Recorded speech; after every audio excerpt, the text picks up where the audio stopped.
Muy buenos días, tengan todos ustedes a nombre de la Asociación Nacional de Entidades de Agua y Saneamiento de México. Damos la bienvenida a este webinar denominado Diagnóstico del Clima y Perspectivas para el Verano 2024, a nombre de nuestro presidente, el ingeniero José Lara Lona, y de nuestra directora, la maestra Patricia Hernández Martínez. Les damos bienvenida por parte de ANEAS a este evento, cuyo instructor va a ser el doctor René Lobato Martínez. Antes de iniciar, me voy a permitir leer su semblanza del doctor René Lobato. El doctor René Lobato Martínez posee el título de ingeniero civil, otorgado por la Benemérita Universidad Autónoma de Puebla. Obtuvo el grado de maestría en ingeniería hidráulica por la Universidad de Newcastle upon Tyne, Gran Bretaña, así como grado de doctor en Ciencias Hidrológicas en la Universidad de California en Davis, Estados Unidos. Ha colaborado en el Instituto de Investigaciones Eléctricas, Servicio Meteorológico Nacional de la CONAGUA, y también en el Instituto Mexicano de Tecnología del Agua, en áreas hidromecánica, hidráulica, meteorología e hidrología. Actualmente se encuentra como investigador tecnólogo del agua en el Instituto Mexicano de Tecnología del Agua. Sus líneas de investigación y desarrollo tecnológico se enfocan principalmente hacia los sistemas de alerta temprana de tipo hidrometeorológico, fenómenos meteorológicos y climáticos extremos, sequías e inundaciones, cambio climático, modelación numérica de la atmósfera variable climática y el ciclo hidrológico, enfatizando los procesos suelo, planta y atmósfera. Es miembro del Sistema Nacional de Investigadores, nivel 1 de 2024-2028, así como profesor de la Unidad de Posgrado de Ciencias del Agua del Instituto Mexicano de Tecnología del Agua, donde también imparte cursos en la Universidad Veracruzana, en la Universidad Autónoma del Estado de Morelos, en la Benemérita Universidad Autónoma de Puebla, en la Universidad Autónoma de Ciudad Juárez, la FAO, en Amexit. En este tenor ha participado como director y asesor en comités tutoriales de estudiantes de licenciatura, maestría y doctorado. También ha publicado más de 70 informes técnicos y científicos, entre ellos artículos de revistas científicas indexadas, así como también eh, ha sido ponente en congresos nacionales e internacionales, además de impartir conferencias magistrales en diversos foros y reuniones científicas. También es considerado como consultor especializado, avalado por la Organización Meteorológica Mundial, Euroclima, y perito consultor en conflictos derivados por impacto de fenómenos climáticos y meteorológicos severos. Antes de darle la palabra al doctor René Lobato, voy a permitir comentarles que la dinámica de este evento es, primeramente, vamos a escuchar al doctor René Lobato. Cualquier pregunta y respuesta se va a hacer a través del, de aquí del chat. En este caso, abajo en su pantalla va a aparecer preguntas y respuestas. Ahí, de favor, van a poner sus preguntas, y al final de la sesión vamos a tener unos minutos para que el doctor René Lobato dé respuestas a sus preguntas planteadas. Doctor René, te cedo la palabra, por favor. Muchas gracias, querido amigo Armando Mendiola. Además, mi nombre completo es René Lobato Sánchez, no Martínez, pero igual, no hay problema. Perdón. Un gusto saludarlos a todos y eh, regularmente este es un ejercicio que es importante. Ante esto, someto a su consideración el material que voy a presentar. Es de diversas fuentes especializadas en información y productos climáticos. No es información oficial mexicana. Digo, yo no soy operativo de la Comisión Nacional del Agua, en particular del Servicio Meteorológico Nacional. Entonces, todo este material es producto de investigación y deberá de tomarse con reserva, a pesar de que mucha de esta información es pública. Algo que es importante mencionar, por ejemplo, es esta mañana una animación del satélite GOES en términos de cómo se vislumbran los topes de nubes en el país y como podemos observar, pues hay una buena franja, es una corriente en chorro subtropical que está atravesando por la mitad por el centro norte del país, ahí teniendo algunos núcleos en la región de Durango y un poco al sur de Chihuahua y Coahuila. Es típico, pero a final de cuentas es prácticamente un patrón muy definido, producto de la temporada del año, que vamos a ver más adelante. Allí del país, pues observamos unos cielos o una cobertura nubosa, pero no totalmente uniforme. Entonces, vamos a ver que realmente todavía el temporal de lluvias no está establecido en el país. Algo que es importante para analizar, digamos, es en dónde se encuentran estos patrones atmosféricos que pueden ser los causantes del transporte de humedad hacia el país, hacia la zona continental. Regularmente tenemos una alta presión en el Pacífico del Norte y esta alta presión sube y baja y dependiendo de su posición es como permite el paso del flujo de la corriente en chorro subtropical y esta es una de las razones por la que tenemos, digamos, esa corriente en chorro un poco abajo, un poco al sur, muy bien definida y estructurada. Y en la parte del Atlántico, las altas presiones que todavía están muy lejanas, que se encuentran muy cerca del continente africano y en Europa, los norte, digamos, que hace que haya también un flujo de humedad hacia la zona continental derivado de esta alta presión, pero nada más. Una línea de convergencia en el centro del país, derivado también de las altas presiones que regularmente oscila entre el occidente y el oriente, que nos define. Y otra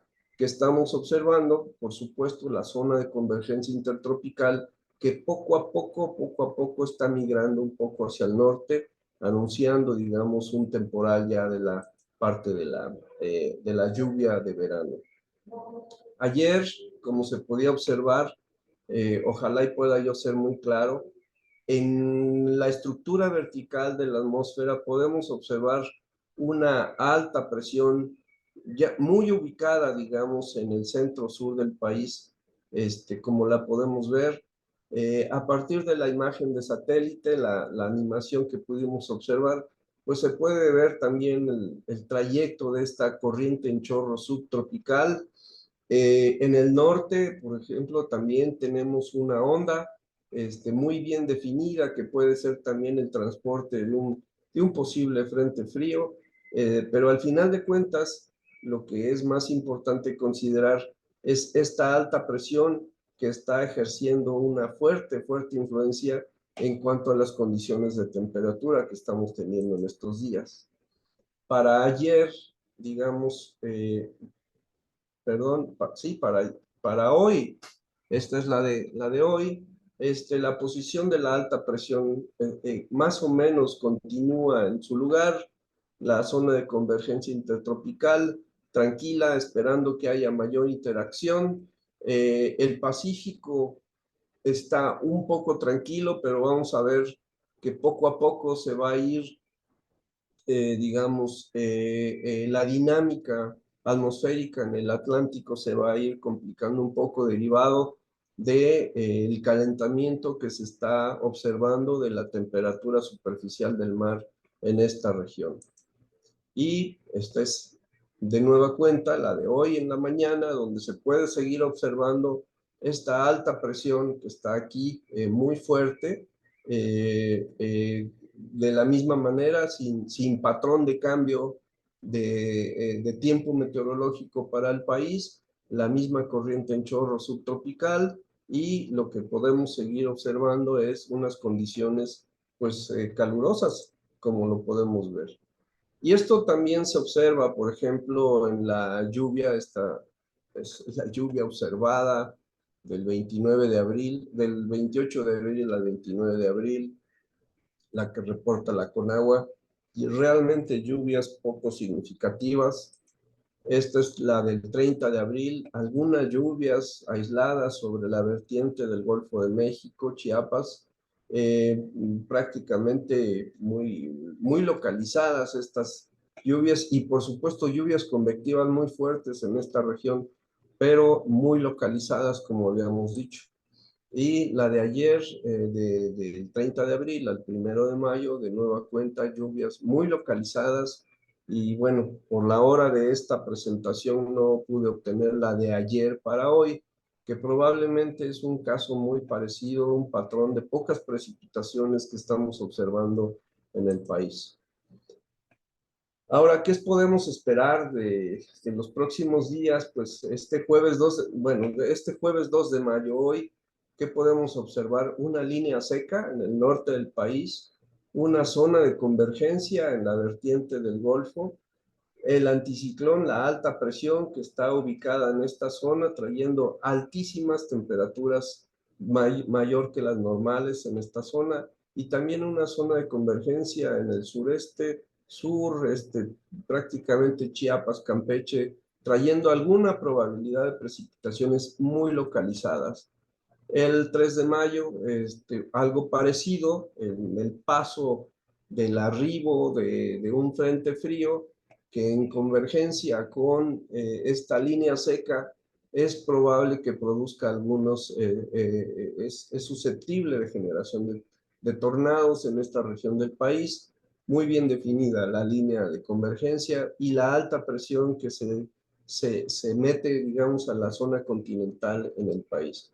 4 de mayo, de la misma manera, es un frente frío casi estacionario, se queda ahí, digamos, por un rato, y la corriente en chorro subtropical sube un poco, eh, eh, pero bueno, se mantiene la línea seca y la zona de convergencia.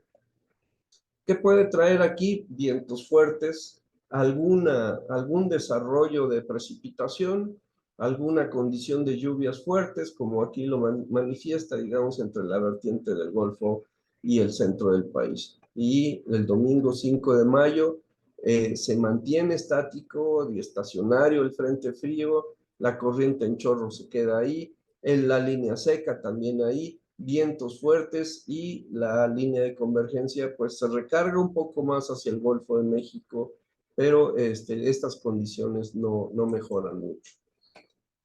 Ahora, en términos de clima, cuando hablamos de clima, esta parte pasada que les presenté es como un antecedente de cómo estamos en estos días, pero cómo estuvimos en días previos y hacia dónde vamos en términos de el clima. Recordemos que hay dos clasificaciones. Una es digamos, el tiempo meteorológico por su escala temporal y espacial, que es de 2, 3 días, y el clima, que cuando hablamos de clima es un conjunto de realizaciones de eventos meteorológicos, y que por eso cuando hablamos de clima hablamos de un mes, 2 meses, hasta de años. Entonces, una de las cosas que podemos analizar, por ejemplo, es que del 1 de abril al 30 de abril, en términos de anomalía, lo que llueve más o menos de lo que normalmente ocurre. En el mes de abril lo que pudimos observar es de que pues, en la vertiente del Golfo tuvimos una anomalía negativa. Quiere decir que llovió menos de lo que climatológicamente ocurre. En cambio, en el noroeste, particularmente en Sonora y el sur de Estados Unidos, Arizona, llovió un poco más de lo que regularmente ocurre en este mes. Entonces, podemos observar ya un patrón de, digamos, pocas precipitaciones en la vertiente del Golfo, y el resto del país se encuentra en una condición, digamos, propia de la temporada. Recordemos que estamos en una temporada de estiaje en la mayor parte del país, y por lo tanto es normal que no tengamos las precipitaciones que ocurren en verano. Esto es, digamos, extraído del satélite, una tecnología que se llama CMORPH, que más o menos es coincidente con lo que pudimos observar, con lo registrado por estaciones climáticas del país. ¿Qué esperamos para la próxima semana? La próxima semana hasta el 8 de mayo, lo que podemos esperar son algunas lluvias en esta parte del territorio del país y en la siguiente semana, hasta el 15 de mayo, algunas lluvias que se van a extender un poco más hacia la zona, digamos, de la meseta central, pasando un poco la Sierra Madre, pero todavía son lluvias que, si bien son preámbulo del temporal, lo que podemos observar, digamos, es qué nos dicen algunas, la información para saber cuándo empieza el temporal aquí. Y hay algo muy importante aquí que mencionar, algunos investigadores, y yo tomo esto como un reglamento o una guía muy clara, es qué es lo que tenemos que vigilar cuando se pone el verano, digamos, en temporal. Una, lo que podemos observar es la alta del Pacífico, que esta, como habíamos dicho, sube y baja, pero esta alta del Pacífico tiene que tener esta posición en la temporada de verano. ¿Qué tenemos que tener? Que la zona de convergencia intertropical esté muy cercana al sur de nuestro país. ¿Esto por qué? Porque es un gran aporte de humedad de las precipitaciones. Otra cosa que tenemos que tomar en cuenta es esta alta que mencionaba del Atlántico del Norte, que es prácticamente la que va a traer, a aportar los vientos alisios, los húmedos, que son los que van a llevar las corrientes, ya sea en corrientes de chorro de bajo nivel o a niveles medios, de la humedad que, derivado también del calor y la interacción con la Sierra Madre, se van a ir generando las precipitaciones dentro del país. Entonces, estos son, digamos, elementos que tenemos que considerar para la temporada de lluvias. Y hay otra que es clásica, aquellos que conocimos o conocemos al doctor Douglas y al doctor Engelhardt, son los que prácticamente coinciden con los mismos patrones. Uno, la temperatura superficial del mar en el Pacífico ecuatorial es un factor a tomar en cuenta para el clima de nuestro país. La alta presión del Pacífico también, la alberca de agua caliente que está en el Pacífico del Sur, cómo está la temperatura en el Golfo de México y cómo está la alta presión, la alta de Bermudas que le llaman, porque son prácticamente los que generan en su circulación el flujo de humedad hacia la zona continental. Y por supuesto estas zonas de convergencia que pueden subir y bajar y que son las que también son, digamos, precursores o generadores de inestabilidad dinámica en la atmósfera y que provocan las precipitaciones. Entonces, tomando eso en cuenta, y otra de las cosas que es importante considerar es cómo está no solo el, el, el patrón de lluvia, porque cuando hablamos de sequía, la sequía no solo es que deja de llover, sino que la sequía es cuando tenemos bajas precipitaciones, bajos escurrimientos, la parte agrícola no está en un ciclo favorable, tenemos mayor evapotranspiración y altas temperaturas, y así es como se construye un monitor de sequías. Entonces, esto es, por ejemplo, como digamos, la parte oficial del Gobierno de México, donde publica su monitor de sequías y nos indica algunos sitios que tienen una condición de sequía excepcional.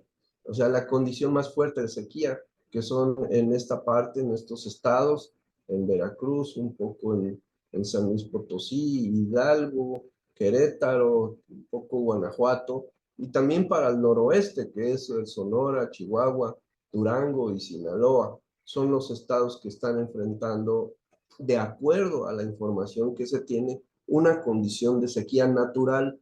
Luego podemos hablar del concepto de la sequía inducida, que es algo que se utiliza mucho, sobre todo en las zonas urbanas. Y bueno, la anomalía, la superficie, la presión reducida a nivel medio del mar, también es importante considerarla. Y como podemos ver en marzo, la anomalía es que teníamos presiones menores de lo normal, y una presión menor de lo normal indica baja presión, y la baja presión indica vientos favorables, digamos vientos frías, condiciones secas. Y lo que tenemos para este mes que recién pasó, del 1 de abril al 29 de abril, es que tuvimos una condición más o menos normal en términos de anomalía, con un poco de baja presión en la parte, digamos, de Tamaulipas, en la zona costera y en el sur de Estados Unidos, en donde se puede observar baja presión, que posiblemente en una baja presión y con el choque de la corriente en chorro subtropical se generen algunas precipitaciones locales, pero nada de cuidado todavía. La altura geopotencial se ocupa mucho también, y es una capa a 3.000 metros sobre el nivel del mar que nos permite ver cómo está el patrón, digamos, de presiones. Y lo que pudimos ver, por ejemplo, en marzo, la altura geopotencial estuvo baja, digamos, es un valle que estuvo baja en el norte, noreste del país, noroeste del país, lo que coincide mucho con un patrón que tuvimos de el Niño, un patrón del Niño que fue muy favorable en términos de precipitación para la parte suroeste de Estados Unidos, un poco también para la parte noroeste de México. Y así es como fue en abril. En abril tenemos una altura geopotencial alta, lo que indica también temperaturas en superficie altas también. Y algo que es importante mostrar es que esta alta presión que está en el Pacífico Central, que es la que decíamos que sube, baja, se mueve y se desplaza, en abril estuvo en esta posición y con un valor extraordinario. Esto lo podemos ver para también la temperatura de la superficie del aire. En marzo tuvimos temperaturas altas en esta región del país y bajas en esta región del país, coincidente también con los patrones que se observaban. Y esta es, digamos, una condición normal, y que para el mes de abril es una condición que se extiende aún más en términos de temperaturas para nuestro país, y también se reduce, digamos, la condición de bajas temperaturas, de anomalías negativas para el noroeste del país. Algo que es importante también considerar es cuánta humedad tenemos en la atmósfera, cuánta humedad, digamos, a diferentes niveles de la atmósfera. Y aquí en la gráfica de la derecha lo que podemos observar es de que, por ejemplo, en marzo, esta zona a 850 milibarios, que es más o menos una altura de 1.500 metros sobre el nivel medio del mar, digamos, es una elevación muy somera. Lo que se puede observar es que en la atmósfera teníamos condiciones relativamente secas, con porcentajes de anomalías negativas de humedad hasta del 20-25% de humedad. Esto es un país relativamente seco, en su mayoría, comparado con un noroeste húmedo, muy coincidente con el patrón de El Niño, como habíamos dicho. Para este mes, para esa capa de 850 milibarios, lo que se observa es precisamente que tenemos una franja seca, muy seca, a ese nivel, y que esta parte de la humedad en el noroeste está reduciéndose sustancialmente.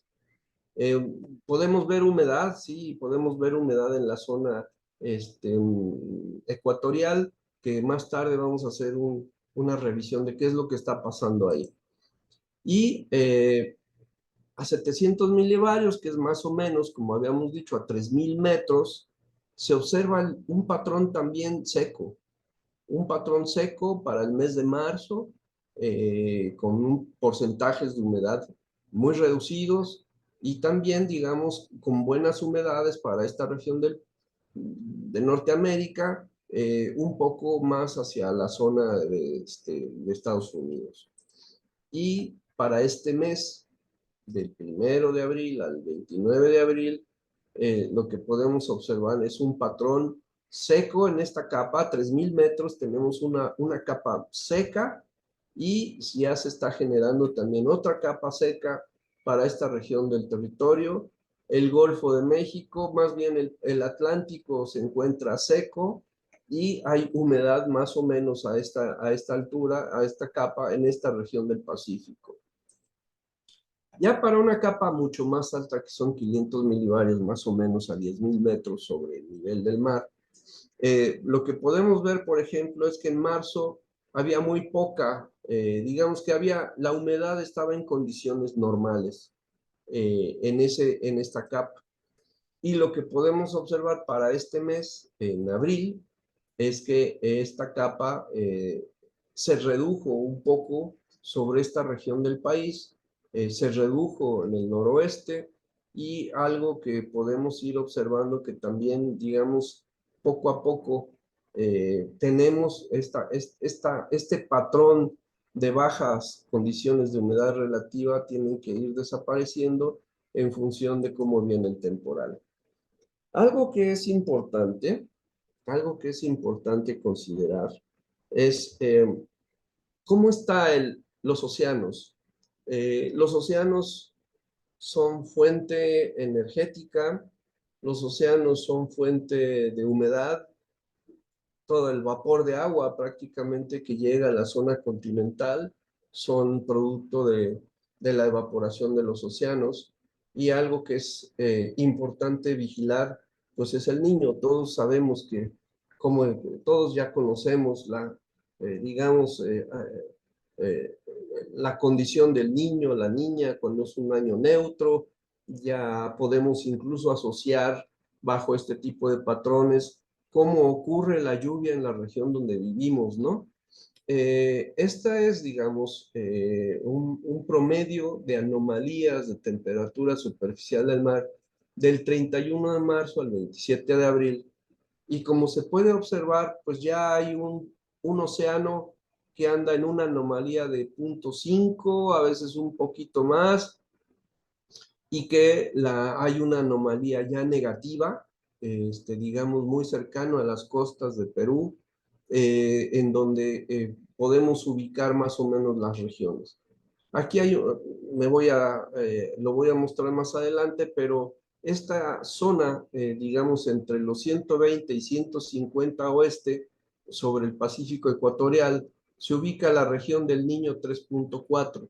Esa región, su temperatura superficial del mar, se ha encontrado que tiene una correlación directa con la ocurrencia de las precipitaciones, no solo en México, sino en muchas partes del mundo. Y algo que también es importante considerar es cómo está la temperatura del océano en otras partes. En el Atlántico, como podemos observar, hay una anomalía positiva y se está incrementando. ¿Qué quiere decir? Lo vamos a ver un poquito más al rato, porque en esta zona también es una zona ciclogenética, así como también el Pacífico y la alberca de agua caliente también son zonas ciclogenéticas y el combustible, como sí le llamamos, es la temperatura superficial del mar y algunas condiciones de estabilidad en la atmósfera, que son las que son precursores del desarrollo de vórtices y ciclones, como más tarde los podemos ir llamando, y huracanes.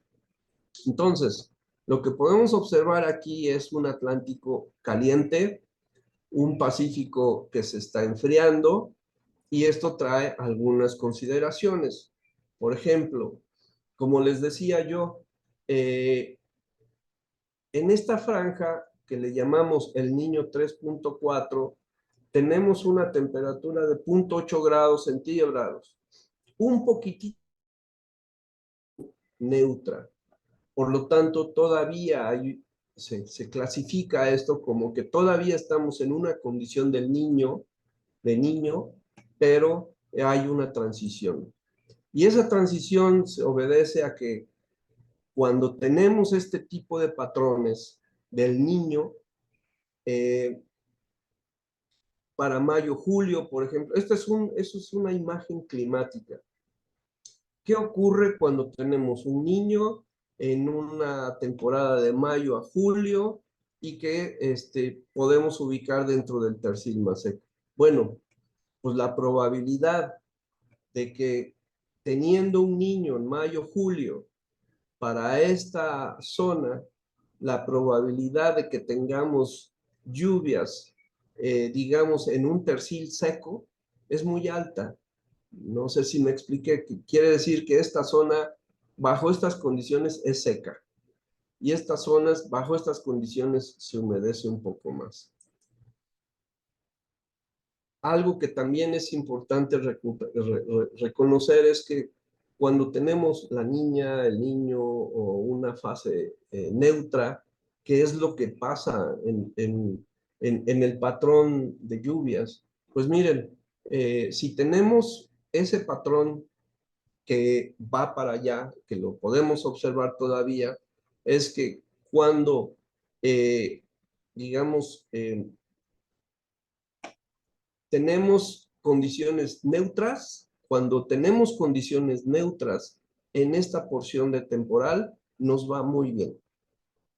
Cuando tenemos condiciones de la niña, en este periodo, nos va mejor.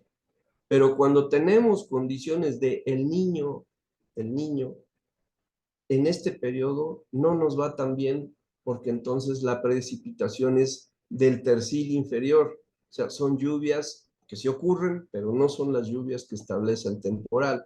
Entonces, si nosotros podemos esperar que haya un temporal entre neutro y niña, podemos percibir que, digamos, las precipitaciones en el país pueden ser muy buenas. Buenas, digamos, en ese sentido. ¿Y qué esperamos entonces? Bueno, el pronóstico de que tengamos niño, niña y neutro es, digamos, veámoslo por ejemplo, mayo, junio, julio. En mayo, junio y julio lo que podemos observar es de que habrá una probabilidad de ocurrencia de la niña más o menos del 27%, pero una condición de neutro. Esta condición de neutra, si se empieza a mantener, ya es un 70%. Y en la medida que avance junio, julio, agosto, o estos periodos que avance el año, lo que vamos a ir observando es que la niña va a tener su efecto y por lo tanto el patrón atmosférico va a cambiar. Habla, digamos, en un sentido que hay algo muy interesante, es esta rapidísima transición de una condición del niño a una condición de la niña. Esto es algo un poquito fuera de la estadística, pero ocurre y lo que estamos observando es una rapidísima transición a una condición de la niña. Y esta condición de la niña pues nos va a agarrar prácticamente todo el verano, el otoño y muy probablemente el invierno del próximo año. Este es otro, digamos, este es un espagueti o un ensamble, no es un ensamble, es un conjunto de modelos en donde nos dicen todos los modelos casi se están yendo en esta dirección y lo que nos está diciendo que, por ejemplo, abril, mayo, junio, julio, vamos a ir transitando a una condición de la niña en donde pues muy probablemente su máximo de la niña o la condición más fría esté por ahí en septiembre, octubre, noviembre. Entonces, para allá va y como mencionábamos, el país responde de manera diferente bajo uno de estos tres forzantes. El niño, la niña o neutro. Incluso podemos agregar otros índices más, pero hay que trabajarlos y hay que definirlos mejor. Entonces, ya lo que podemos observar, por ejemplo, es el pronóstico, y este es un pronóstico de uno de los modelos desde mi particular y humilde punto de vista, mejores modelos climáticos, que es el modelo del centro europeo. Esto ya fue, esto es abril, esto es mayo, y lo que nos está indicando es que en mayo va a extenderse, digamos, esta condición de enfriamiento sobre el Pacífico tropical. En junio se continúa la expansión, no solo se extiende, sino se expande esta condición de océano frío. En julio se extiende aún más, agosto más y septiembre se extiende también. O sea, esto es coincidente con los patrones que se pueden observar, y entonces lo que podemos ver, digamos, en estas condiciones es de que vamos a migrar a una condición de la niña en el verano y en el otoño, por supuesto en el invierno también. Y ahora sí, entonces veamos cómo son las salidas de los pronósticos climáticos. Yo no uso un solo pronóstico climático porque un pronóstico climático es incierto por su naturaleza misma.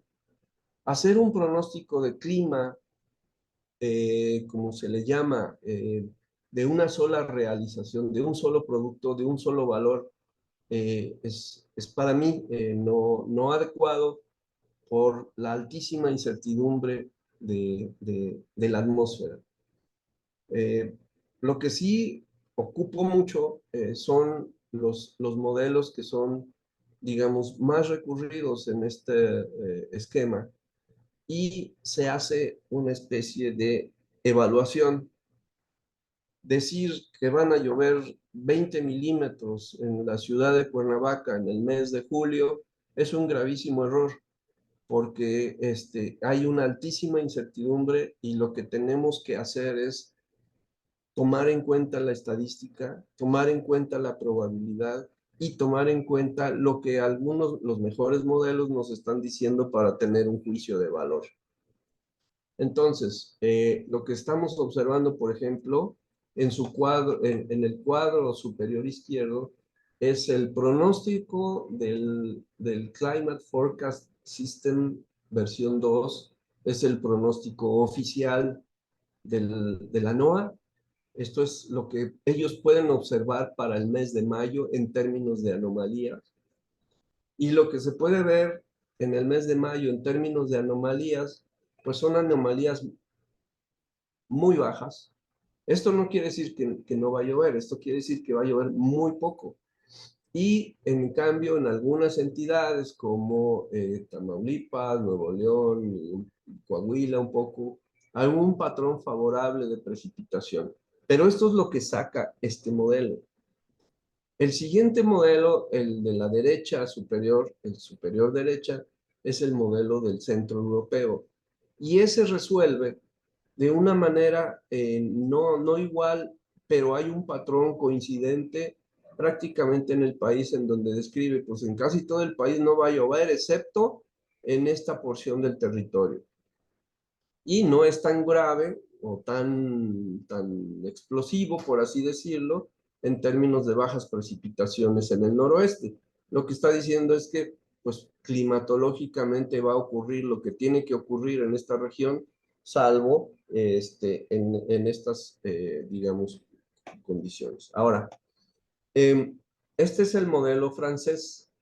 El modelo francés, el de la parte baja izquierda, es también uno de los mejores modelos, y lo que nos dice es, pues, pues cuidado, porque en el mes de mayo va a llover muy poco en casi las mismas zonas, exceptuando, digamos, contrastando con los otros dos modelos, lo que se puede observar en el noreste.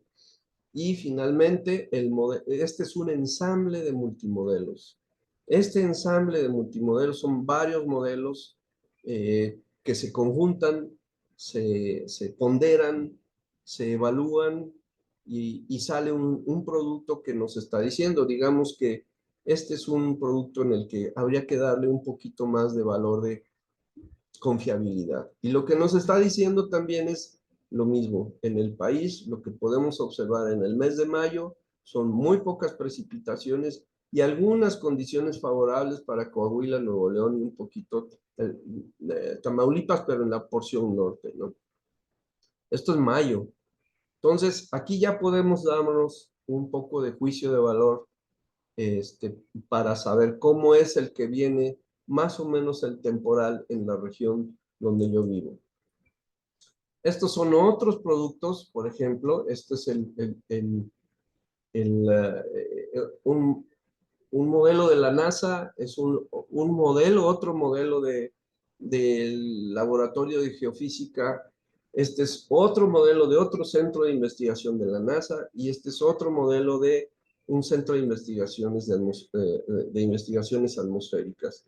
Y para mayo, pues miren, nos está dando un patrón muy parecido, si acaso el modelo, el GEOS, no es tan explosivo, y el modelo de ENCAR nos dice, bueno, pues a lo mejor ya empieza a haber un poco de temporal, no solo donde habíamos visto, sino se extiende un poco más hacia el sur. Ya para junio, en junio es un patrón un poquito similar, excepto que el sureste empieza ya a despertar. O sea, se puede observar en el sureste, sur-sureste, un poco ya de la migración de la zona de convergencia intertropical, alguna condición en donde ya los vientos alisios contienen un mayor aporte de humedad, y eso es muy importante porque ya podemos ir viendo qué puede haber en el sur, sureste, pero en el resto del país las condiciones todavía mencionan, describen que van a ser un poco secas. Y para julio, en julio sí, ya hay una condición mucho más favorable de buenas precipitaciones, prácticamente para la vertiente del Golfo, centro-sur del país.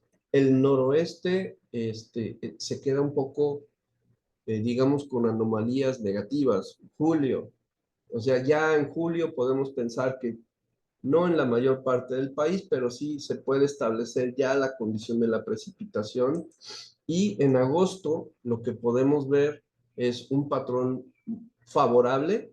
Yo no, a pesar de ser el modelo oficial de la NOAA y del CPC, ese es al modelo que menor peso le doy, pero sí yo le daría un mayor peso tanto al modelo europeo como al modelo de ensambles, Entonces, lo que en agosto estamos observando son relativamente una expansión de las precipitaciones para la mayor parte del país, excepto en el noroeste. Esto quiere decir, y a mí me encanta el monzón mexicano, pero creo que en esta ocasión el monzón va a estar muy por debajo de su valor esperado. Septiembre, de nueva cuenta, pueden ver aquí que el modelo oficial está muy explosivo en términos de valores negativos, excepto en el sureste con valores muy altos de lluvia. Pero si nos vamos al modelo europeo y al ensamble de modelos, es un patrón más o menos parecido, con algunas precipitaciones, pero no para todo el territorio del país. Algo que es importante considerar son las probabilidades. Y este multiensamble de modelos genera un producto de probabilidades. Y por ejemplo, para mayo, ¿cómo vamos a estar? Bueno, pues en esta zona con probabilidades por debajo de su valor promedio. Entonces, este es un mapa que digamos, consolida la información que estamos mostrando en este carácter. En junio, de la misma manera, casi todo el centro norte del país con condiciones, con probabilidades por debajo de su valor normal. En julio ya se extiende un poco más, como decíamos, en julio hay probabilidades por arriba de su valor normal en esta porción del territorio, pero el norte, noroeste, con probabilidades por debajo de su valor normal. Agosto, un patrón parecido al de julio, con buenas probabilidades de precipitación para esta porción del territorio. Septiembre se reducen, pero aún así son buenas probabilidades. Y octubre parece ser que regresa, digamos, la condición de pocas precipitaciones con buenas precipitaciones en esta parte. Hay otro pronóstico que es muy bueno y que hay que traerlo también al, al, a la discusión, es el pronóstico del Centro de Investigación el Centro de Investigaciones Internacionales de la Universidad de Columbia. Este es un modelo de probabilidades también, pero ellos hacen un pronóstico trimestral porque ellos argumentan que el clima no se puede describir ni siquiera a la escala de un mes, tiene que ser a 3 meses y es por eso que ellos sacan sus productos trimestrales. Pero entonces vean ustedes, para mayo, junio y julio, el noroeste, digamos, es con una probabilidad por debajo de su valor normal, la vertiente del Pacífico, también por debajo de su valor normal, y el sur-sureste con buenas probabilidades de precipitación. Junio, julio y agosto es un patrón que coincide con lo que hemos estado viendo y observando en los modelos mensuales, y el noroeste, pues seco, seco. Eh, Seco, digamos, en la relativa, en el relativo significado de que no quiere decir que no va a llover, lo que quiere decir es que va a llover menos de su valor normal o promedio. Julio, agosto, septiembre es un patrón, digamos, favorable para gran parte del país, excepto el noroeste. Y agosto, septiembre, octubre cambia un poco y hay un patrón, pero más favorable para la vertiente del Pacífico sur-sureste.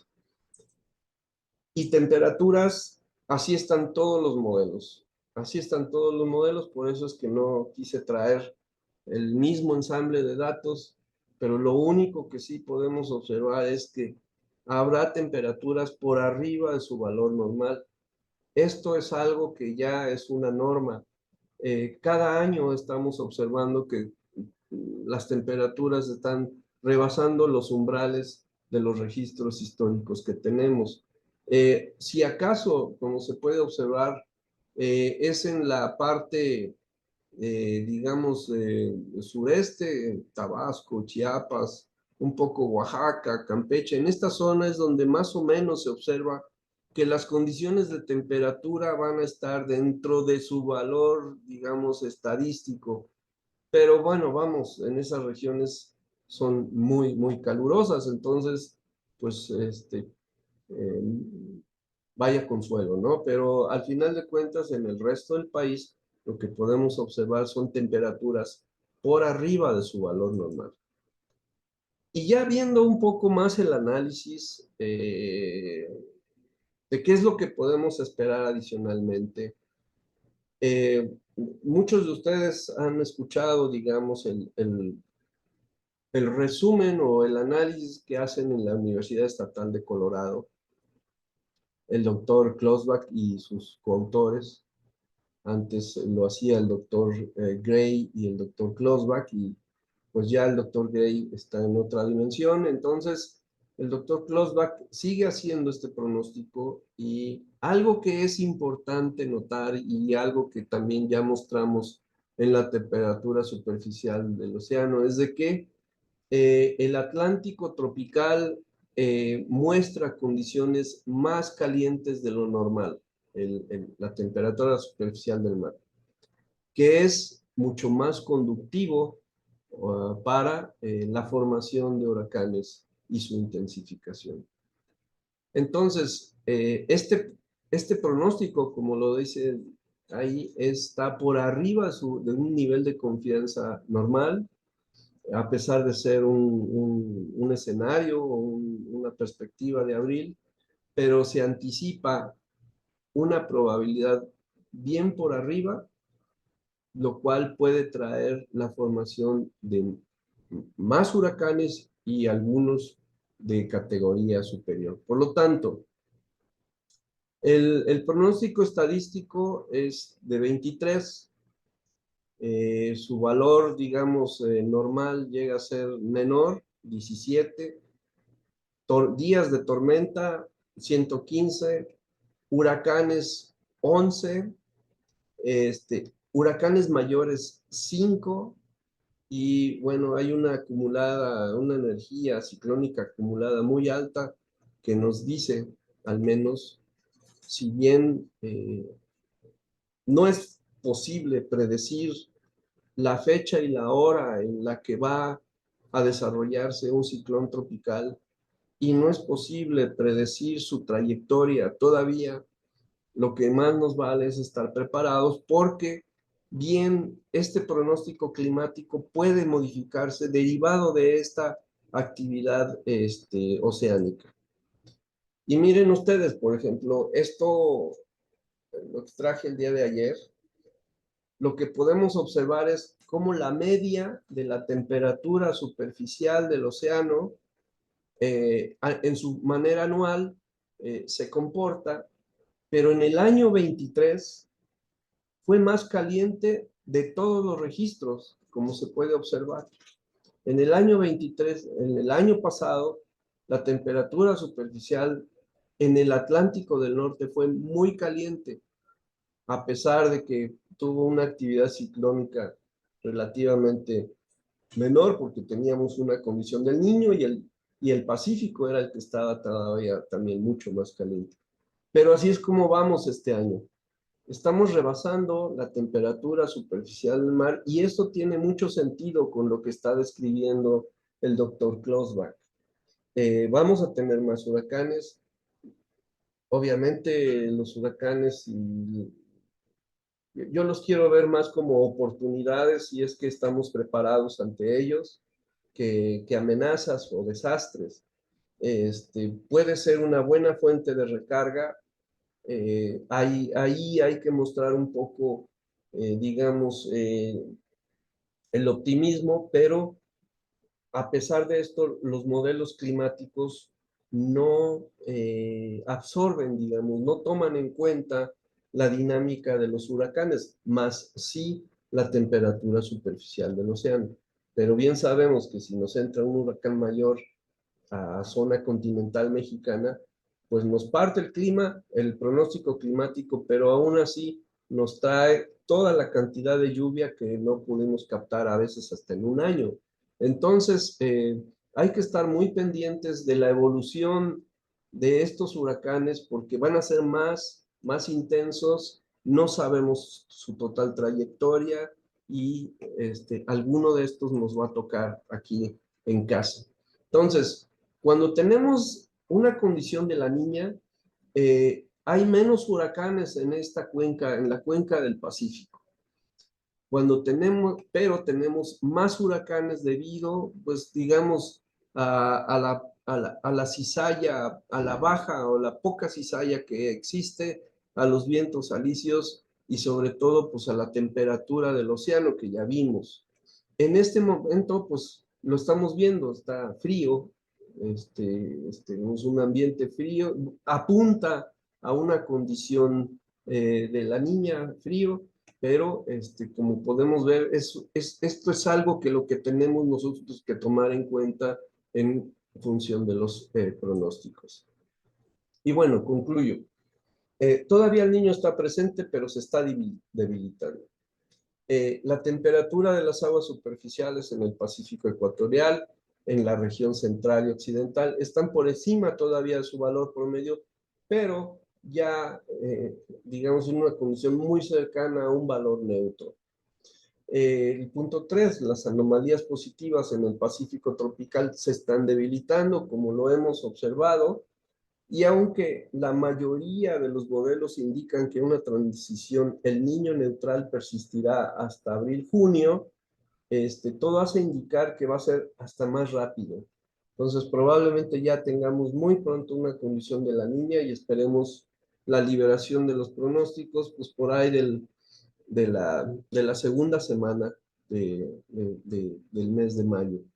Y como mencioné, vigilar la evolución de las temperaturas superficial del Atlántico, superficial del mar en el Atlántico, porque se anticipa una actividad ciclónica mayor a la que normalmente ocurre esta es una posibilidad y como les dije, para mí es una oportunidad más que una desgracia. Y con esto concluyo y estoy a sus órdenes. Armando, ¿cómo voy? Perfecto, doctor, te agradezco mucho tu participación.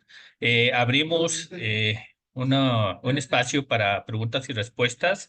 Por favor, como les comenté, ahí abajo de su pantalla viene un apartado de preguntas y respuestas si la quieren poner en el chat y vamos a, en su caso, a dar paso nada más a algunas y ya después le mandaremos la información al doctor para que él las contestara en caso de que tuviéramos preguntas.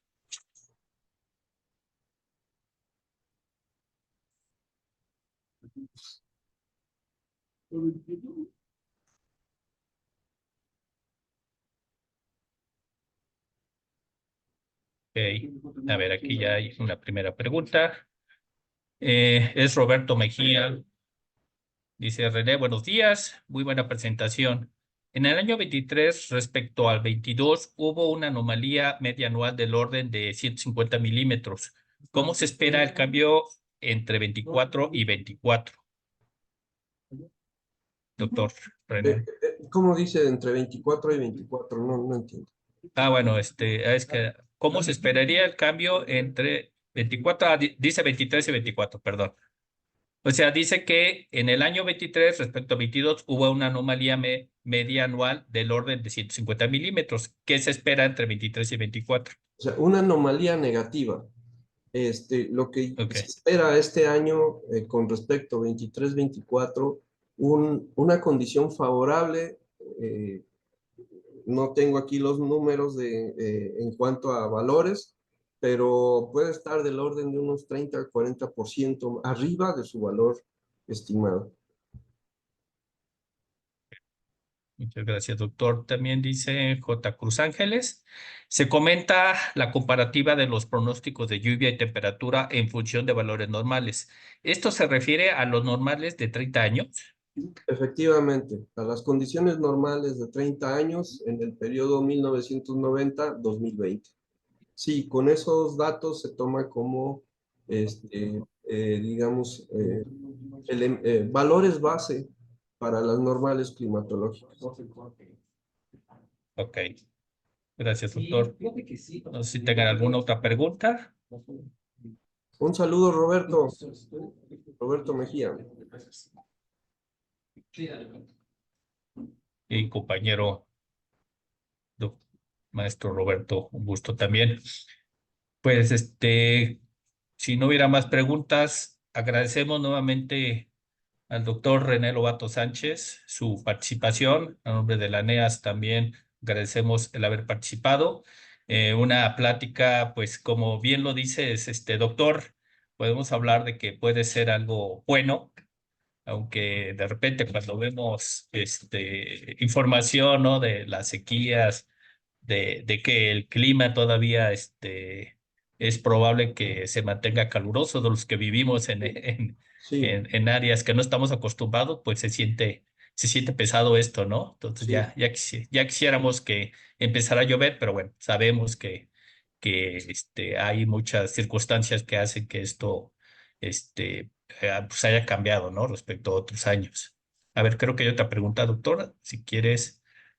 Este, Dice Víctor Burguet, ¿qué pueden esperar las ciudades del centro del país en cuanto a los problemas de llenado de sus presas?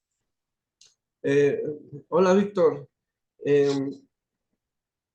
Yo creo que así como mostré los modelos en el centro del país, al menos a partir de julio va a haber un buen patrón de precipitaciones, pero va a ser muy corto, julio, agosto, septiembre, quizá octubre.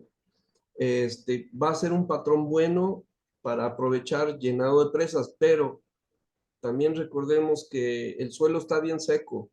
Entonces, la primera parte de esas lluvias va a llegar a saturar suelos para después llegar a las presas o a los cuerpos de agua. Entonces, yo particularmente, Víctor, estoy apostando a que la actividad ciclónica ayude mucho más que el pronóstico climático para que llueva más de lo que normalmente se está observando.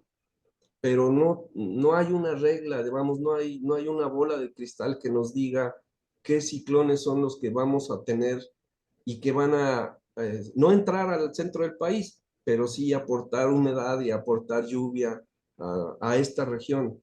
Y, híjoles, va a ser un buen aporte de lluvia, pero habría que hacer una corrida de modelos hidrológicos para saber de tanta lluvia cuál es la que va a llegar a esos cuerpos de agua.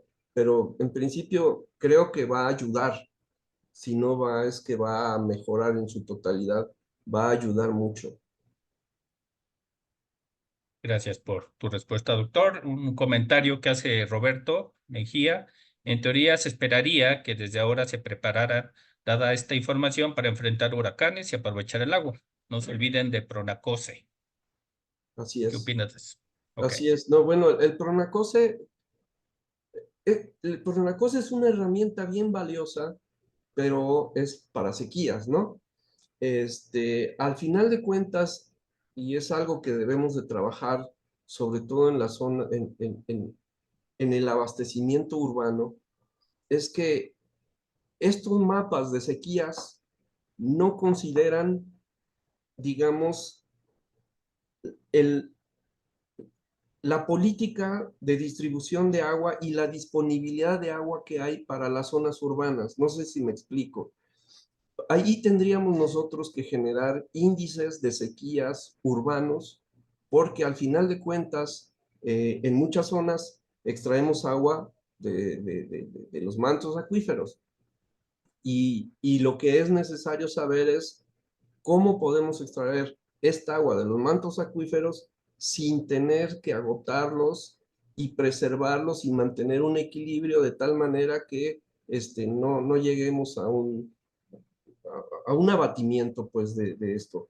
Entonces, algo que se está haciendo y en lo que estamos trabajando es particularmente generar un índice de sequía urbana, porque al final de cuentas, y perdónenme si mi ignorancia puede ser, es que en muchas de estas sequías urbanas son inducidas y son inducidas por manejo, son inducidas porque sabiendo que no sabemos la disponibilidad que hay y en función de esa disponibilidad tenemos la obligación de distribuir esa agua, pero al final de cuentas, pues es como un círculo vicioso que nos lleva nos va a llevar a un momento en el que vamos a tener problemas muy serios de abastecimiento. Ese es mi particular punto de vista y estoy hablando por mí, no por nadie más.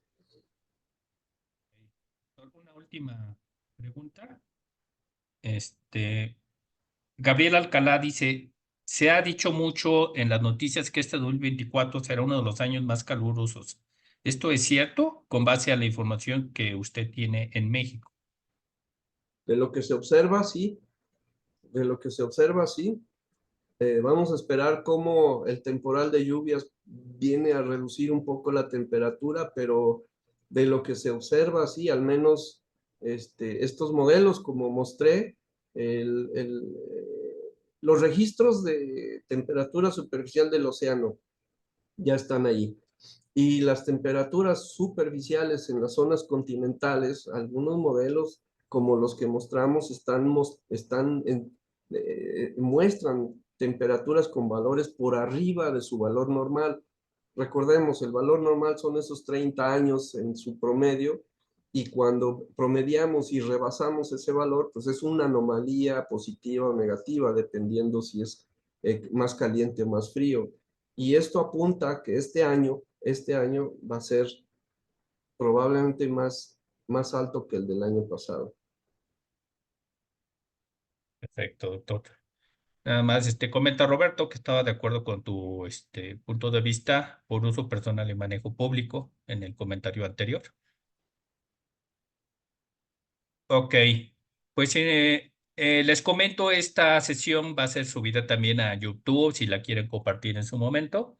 Entonces, les informaremos, también las haremos llegar. Bueno, nada más un último comentario. Aquí cerramos la sesión de preguntas y respuestas. Habla J. Cruz Ángeles. Sería bueno establecer una política de extracción de agua subterránea en función de la lluvia y recarga. ¿Es factible eso?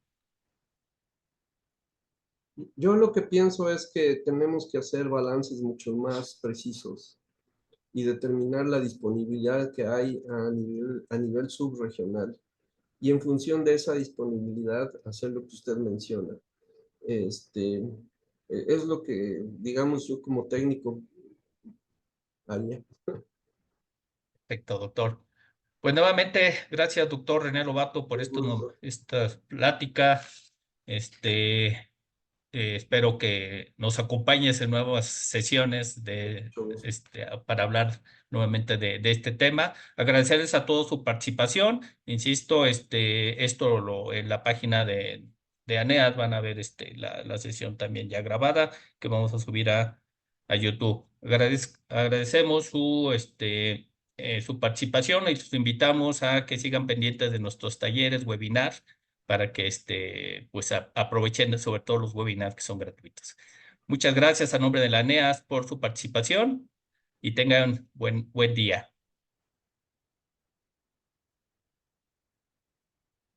Gracias, doctor. Hasta luego, gracias. Un saludo a todos. Saludos.